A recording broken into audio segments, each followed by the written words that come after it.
नमस्कार सम्पूर्ण मेरा प्यारा दाजुभाइ दिदीबहिनीहरुमा हामीले र हाम्रो अभियानले निरन्तर यस्ता भण्डाफोरहरू जुन राष्ट्रप्रति, देशप्रति, राष्ट्रियताप्रति, धर्मप्रति, संस्कृतिप्रति, संस्कारप्रति जसले देशद्रोही, राष्ट्रद्रोही, धर्मद्रोही काम गरेको छ त्यसको हामीले विगत 3 वर्षदेखि भण्डाफोर गर्दै आइरहेका थियौं।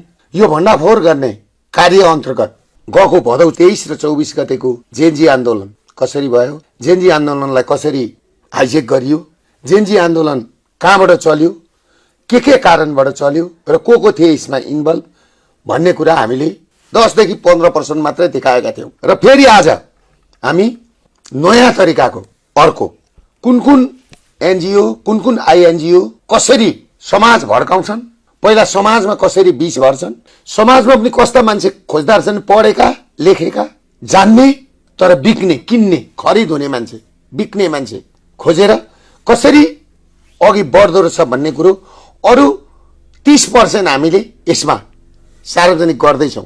यसमा कति जनालाई अप्ठ्यारो पर्ला, कतिलाई के पर्ला, त्यसमा म क्षमा पनि माग्दै सम्पूर्ण नेपालीहरूलाई अझ राम्रोसँगले बुझ्न, त्यसमा पनि लागु औषधको नशा जस्तो यो एनजीओ आईएनजीओले जुन हिसाब किताबले तपाईहरुलाई डलर खुवाएर विभिन्न होटलहरुमा सेमिनार गराएर खराब लतमा लगेको छ, त्यहाँबाट म सम्पूर्ण युवाहरूलाई देश बचाउन, राष्ट्र बचाउन फर्किन म यसै भिडियो मार्फत म आग्रह पनि गर्दछु। त्यसैले गर्दाखेरि म सम्पूर्णमा यो कुरो जानकारी गराउन चाहन्छु। हामीले अघिल्लो भिडियोमा विदेशीहरूले आईएनजीओ एनजीओ मार्फत फन्डिङ गरेका एनईडी र बारबारा फाउन्डेसन भन्ने संस्थाले कसरी बंगलादेश, मालदिव्स तथा नेपालको तख्ता प्लटमा फन्डिङ गरेर कसरी सरकार गठन हुँदैछ भन्ने विषयको भण्डाफोर गर्यौं, जसले गर्दा यो देश सकाउने खेलमा आबद्ध गिरोह रक्षात्मक बन्न पुगेको छ। आज आम जनसमुदायमा हाम्रा दुवै छिमेकी मुलुक चीन र भारत पनि सचेत भए र यी सत्ता प्लट गर्नेहरूको विरुद्ध आज देशमा, खास गरेर हाम्रो देशमा नेपालमा विद्रोहको माहौल बनेको छ। आजको भिडियो मार्फत हामी थप केही प्रमाण सहित यो ग्रान्ड डिजाइन कसरी भयो र यिनीहरूको गतिविधि बारे थप सचेत बनाउन साथै यो अपराधमा जान वा अनजानमा संलग्न भएका भ्रमित कलिला जेनजी उपमा दिएका युवाहरूलाई पनि बाटो बिराउनु भएको छ। बाटो सुधार्न हामी हार्दिक अपील गर्दछौं। यति देखाउँदा पनि यदि यो गिरोहले आत्मसमर्पण गरेन भने केही समयपछि हामी अन्तिम भिडियो ल्याउने नै छौं। हामीले यो बीचमा 2004 सालमा नेपाली कांग्रेसको उदय, 2006 सालमा कम्युनिस्टको उदय, 2028 सालमा राजा महेन्द्रको रहस्यमय मृत्यु र 2052 सालमा माओवादीको उदय, 2072 सालसम्म संविधान लाद्न पश्चिमा मुलुकहरूले कसरी सफल भयो भन्ने घटनाक्रम सहित नेपाली जनतालाई सचेत गराउने काम गरेका छौं। आज हामी 2072 सालको संविधान पछि भएका घटनाक्रम, जेनजी आन्दोलन र अहिलेको नयाँ खेलको भण्डाफोर गर्दछौं। 2072 सालमा यूएसआईडी अफिस अफ ट्रान्जेक्सन इनिसिएटिभ र ओपन सोसाइटी फाउन्डेसनको व्यापक लगानीमा 2072 को संविधान जारी भएपछि पश्चिमाले आफैले जारी गरेको संविधानको रक्षार्थ नेपालका न्यायालयका केही हस्तीहरूलाई नेपाल ल सोसाइटी नामक एनजीओ अन्तर्गतको कन्स्टिट्युसन वाच ग्रुप भन्ने समूहमा राखेको छ, जसको नेतृत्व कल्याण श्रेष्ठले गर्नु भएको छ। यही संस्थामा एडभोकेट इन्दु तुलाधरज्यू पनि हुनुहुन्छ। यो विषय एकछिन चर्चा गर्दा ठिकै हुन्छ भन्ने हामीलाई लागेको छ।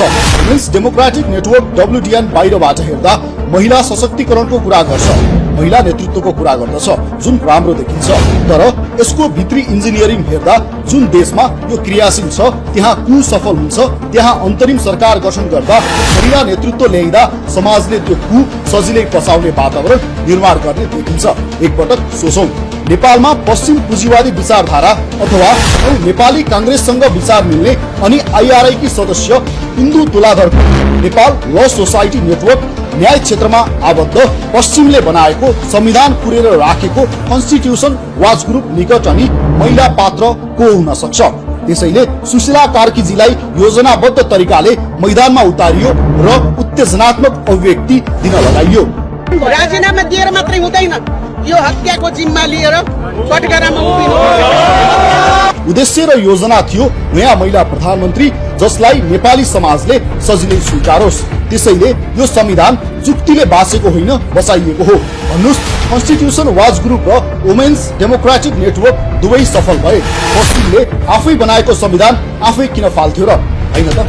हो, नेपालमा महिला नेतृत्व अभाव छ।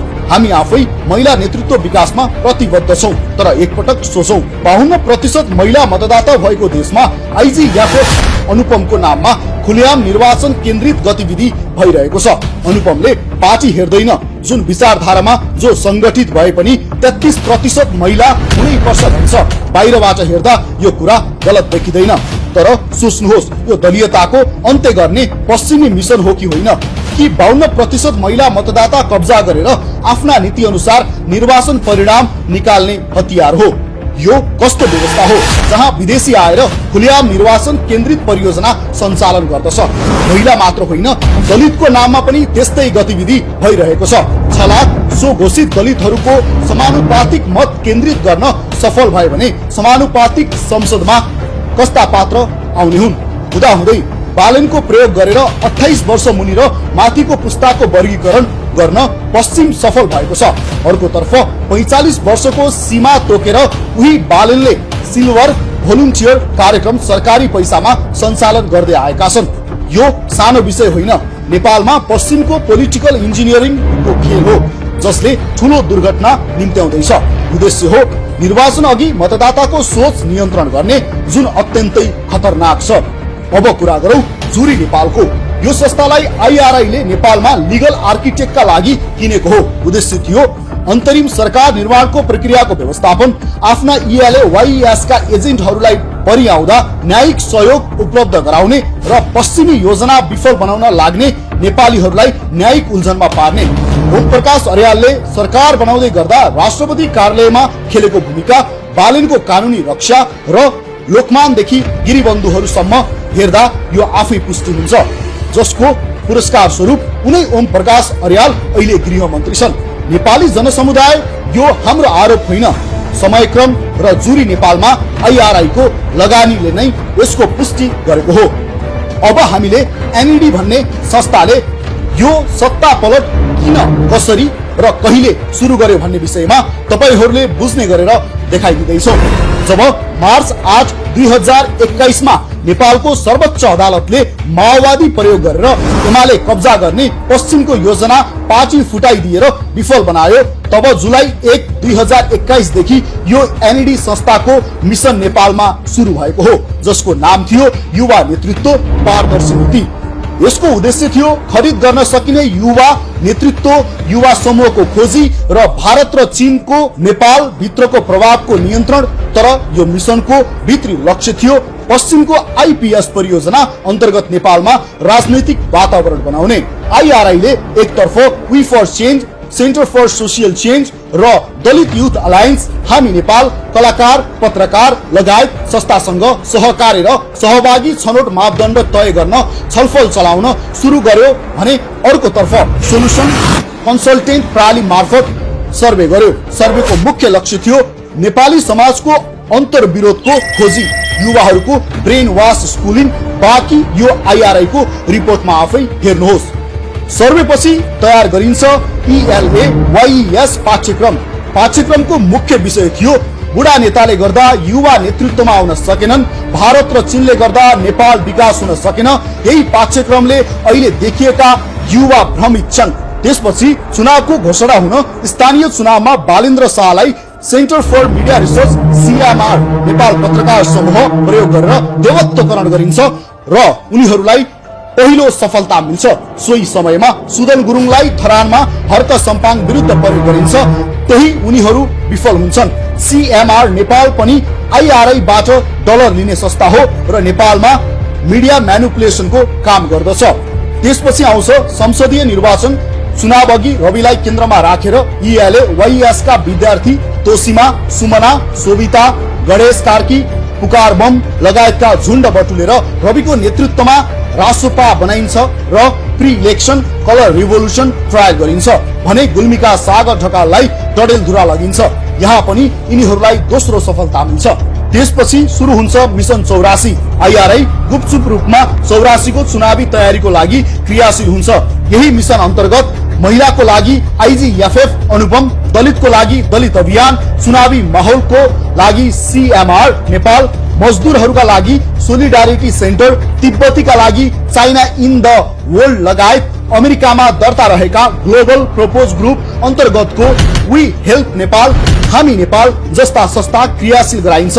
लक्ष्य हुन्छ बालेनको उदयको जगमा सुमना श्रेष्ठ लगायत इएलए वाइएस का विद्यार्थीहरूको राजनैतिक शक्ति निर्माण र पुराना पात्रहरू स्वर्णिम वाग्ले, गगन थापा, नारायण काजी, योगेश भट्टराई लगायतहरूको पार्टी सत्तामा उदय र पुराना र नयाँबाट 84 को चुनावमा पश्चिम अनुकूल नेपालको राजनैतिक दृश्य निर्माण र आईपीएस को अनुकूलताको निर्माण। तर अचानक 2081 सालमा पश्चिमको योजना विपरीत माओवादीको सरकार बन्छ अनि केपी र आरजुको गठबन्धनमा सरकार गठन हुन्छ र डिजिटल बीआरआई पथवे अगाडि बढ्छ। त्यसपछि फेरि एनईडी सक्रिय हुन्छ र सुरु हुन्छ जेनजी आन्दोलनको राजनैतिक इन्जिनियरिङ।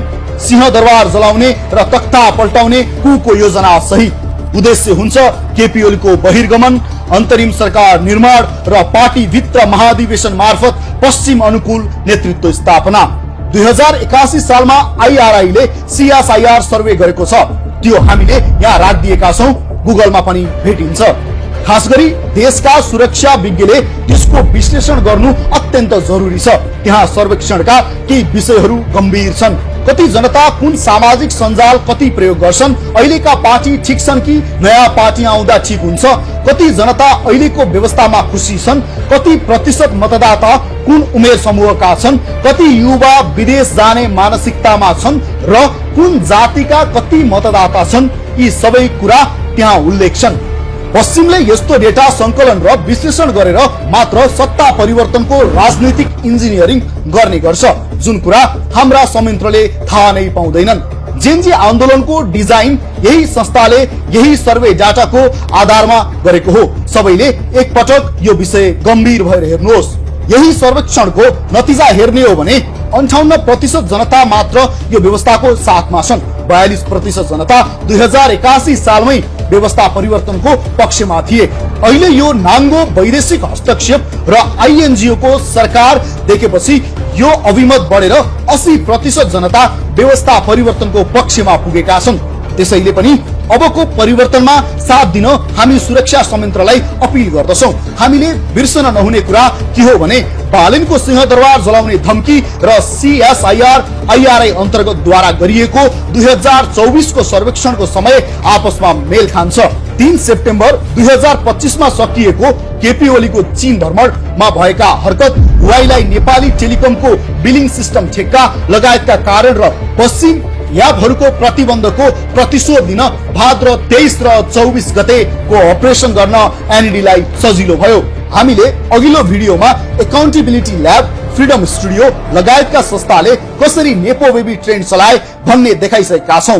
त्यो भिड जम्मा गर्ने कार्य थियो।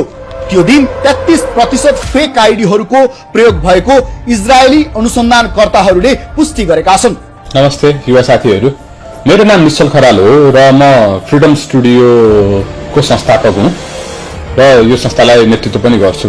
फ्रिडम स्टुडियो एउटा यस्तो सामाजिक संस्था हो जसले चाहिँ युवाहरूको आवाजलाई बुलन्द बनाउनको लागि सशक्तिकरणको काम गर्छ, युवाहरूलाई चाहिँ इम्पावर गर्ने काम गर्छ। र हाम्रो नितान्त भनेको युवाहरूलाई सशक्तिकरण गर्ने, युवाहरूको मन हौसला अगाडि बढाउने र त्यसमा परिवर्तन गर्ने। म के भन्न चाहन्छु भने यङ पिपुललाई इन्भेस्टमेन्ट चाहिन्छ र हामी त्यो चाहिँ क्रिएट गरौँ न त, इन्भाइरोमेन्ट क्रिएट गरौँ भनेर लागिरहेको र त्यसमा कुनै पनि रिग्रेट छैन मलाई। र आइ एम भेरी ह्याप्पी कि जुन चाहिँ जेनजीको प्रोटेस्टबाट जुन चेन्ज आएको छ, आइ एम सो ह्याप्पी होइन, एकदम राम्रो भएको छ। एकदम अमेजिङ उदाहरणहरू देख्न पाइएको छ होइन, जसरी कोअर्डिनेसन भयो। I am so happy that Balen did amazing coordination होइन, उसले इन्डाइरेक्टली बसेर भए पनि यो प्रोसेसलाई फेसिलिटेट गरेको छ। I am so happy to have some hope like him जसले चाहिँ परिवर्तनलाई नेपाली जनतासम्म पुर्याउन सक्षमता राख्छ। 23 गतेको लागि ELAYS का विद्यार्थीलाई भने डिस्कोर्ड चलाउन, भिड परिचालन तथा व्यवस्थापन गर्न पूर्व तयारी गराइएको थियो। चाइना इन द वर्ल्ड मार्फत COB-लाई भिड भड्काउन प्रयोग गरेको थियो, जसकारण 23 गतेको घटना हुन पुग्यो। यो पुष्टि भइसकेको छ। 24 गतेको लागि 77 वटा जिल्लामा मुख्य पार्टीका ट्रेड युनियनहरू प्रयोग भए, जुन कुरा अहिलेका दलहरूले एक आपसमा गरिराखेका आरोप प्रत्यारोपले पुष्टि गर्दछ। सबै दलका ट्रेड युनियनहरू अहिले IRI सोलिडारिटी सेन्टरका कब्जामा छन्। यसरी कु गरियो, फलस्वरूप WDN ले महिला प्रधानमन्त्री पायो।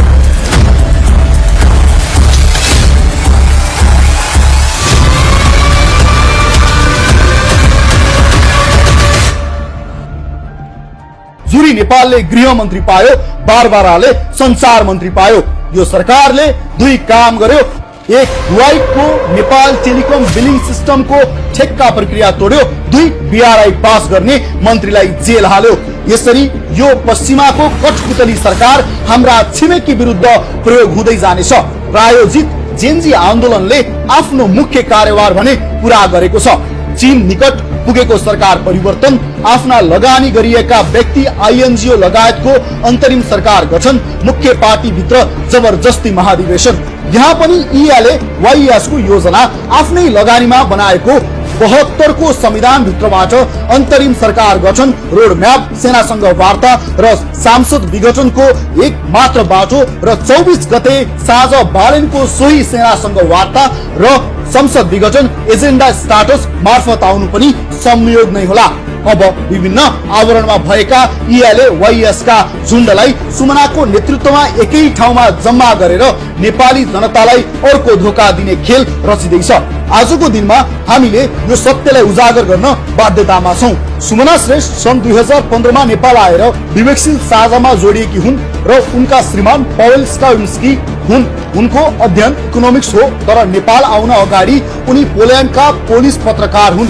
उनी 2015 अगाडि नै अमुक संस्था मार्फत नेपाल र भारतमा क्रियाशील थिए। उनले नेपालको गढीमाई मेलाको डकुमेन्ट्री समेत पहिले नै बनाइसकेका हुन्। उनी 2072 को संविधान पछि नेपालमा ग्लोबल पर्पज ग्रुप GPS मार्फत वी हेल्प नेपाल नामक INGO चलाउँछन्, जसको दर्ता अमेरिकामा छ।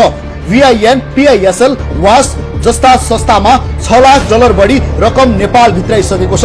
सुमना आफै नेपाल आउनु अगाडि बोस्टन कन्सल्टिङ ग्रुप BCG संस्थामा काम गर्थिन्, जुन संस्था अमेरिकाको डिपार्टमेन्ट अफ डिफेन्स सँग आफ्नो BCC फेडरल कोर्ट मार्फत काम गर्छ। यो संस्था बारे थप बुझ्न यसले इजरायल र गाजा युद्धमा खेलेको भूमिकाको बारेमा गुगल गर्नुहोला। सुमना यो सँगै सिटी ग्रुप सँग आबद्ध थिइन्, जसको काम संसारभर डलर घुमाउने हो। सन् 2013 सम्म नेपाल राष्ट्र बैंकले यही संस्था मार्फत डलर साट्ने काम गर्थ्यो। अहिले पनि यो सिटी ग्रुप नेपालमा एक्टिभ छ, तर अफिस छैन। अमेरिकाले यही संस्था मार्फत नेपालमा आफ्नो गोप्य मनी लन्ड्रिङको काम गर्दै आएको छ, जसमा थुप्रै नेताहरू पनि मुछिन्छन्। त्यो हामी अर्को भिडियोमा देखाउनेछौँ। यो सँगै सुमना सांसद हुन अगाडि फ्युज मेसिन INC सँग आबद्ध थिइन्, जुन आइची को AI कम्पनी हो। रोचक पक्ष के हो भने BCG ग्रुपले यो अमेरिकन डिफेन्स, डलर लन्ड्रिङ र AI सुरक्षा लगायतका काम अमेरिकाका लागि गर्छ। युट्युबमा भएको सुमनाको बायोग्राफी आफै हेर्नुहोला। Hi, my name is Sumana Shrestha. I was born and brought up in Nepal. पृथ्वीसम्म 2072 सालभन्दा अघि सुमना अमेरिका बोस्टन कन्सल्टिङ ग्रुपमा परामर्शदाताका रूपमा कार्यरत थिइन्। त्यसअघि ट्रेड एनालिस्ट, वाणिज्य विश्लेषकका रूपमा उनी सिटी ग्रुप समेतमा काम गरिसकेकी थिए। अब कुरा गरौं सुदन गुरुङको। जब सुदन ELAYS मार्फत भर्ती भए तब उनलाई पहिले धरान पठाइयो। त्यसपछि बंगलादेशमा ब्राक USA नेटवर्कमा जोडियो। बंगलादेशमा ब्राक USA 3 वटा मोर्चामा काम गर्छ। पहिलो ब्राक युनिभर्सिटी, जहाँबाट त्यहाँको विद्यार्थी आन्दोलन सुरु गराइयो। दोस्रो ब्राक NGO, जसले म्यानमारबाट 1992 मा भागेर आएका रोहिंगाहरू बस्ने ओक्स बजार क्षेत्रको व्यवस्थापन गर्छ। तेस्रो ब्राक BIDG, जसले अहिलेको युनुस सरकारको व्यवस्थापन गर्छ। मान्नुस् अहिले बंगलादेश प्राक युएसए को नियन्त्रणमा छ र त्यहाँ हाम्रो सुदन गुरुङ जोडिएका छन्। पछिल्ला केही वर्षमा रोहिंग्याहरूको हाम्रो दक्षिणी सीमामा व्यापक उपस्थिति देखिएको छ। कपन गुम्बा तल त उनीहरूको घोषित बस्ती नै छ। रोचक कुरा के छ भने सुमना श्रेष्ठका श्रीमान पावेलको संस्था वी हेल्प नेपाल पनि कपन गुम्बा तलतिर र पाँचथर जिल्लामा क्रियाशील छ। यो भन्दा बढी अहिले हामी देखाउँदैनौं। तपाई आफै सक्षम हुनुहुन्छ। थप जानकारीका लागि गुगल गर्नुहोस्। यी सबै देख्दै गर्दा मलाई रातिमा निद्रा लाग्दैन। हाम्रा नवयुवाहरूले कस्ता झुण्डलाई आफ्ना आइकन मानेका छन्, नेता मानेका छन्। ELA मा भर्ती भएका साथीहरूलाई पनि मेरो प्रश्न छ, भारत र चीनले गर्दा नेपालको विकास नभएको हो कि 28 सालमा राजा महेन्द्रको हत्याले नभएको हो? मेरो प्रश्न। एकपटक छातीमा हात राखेर सोच्नुहोस् त, राजा महेन्द्र अझ 10 वर्ष जीवित रहेको भए नेपालमा कति कल कारखाना खुल्थे, नेपाल कस्तो बन्थ्यो? 28 सालको नयाँ शिक्षा नेपाली हितमा बनेको भए आज यत्रा युवा बाहिर जानु पर्थेन।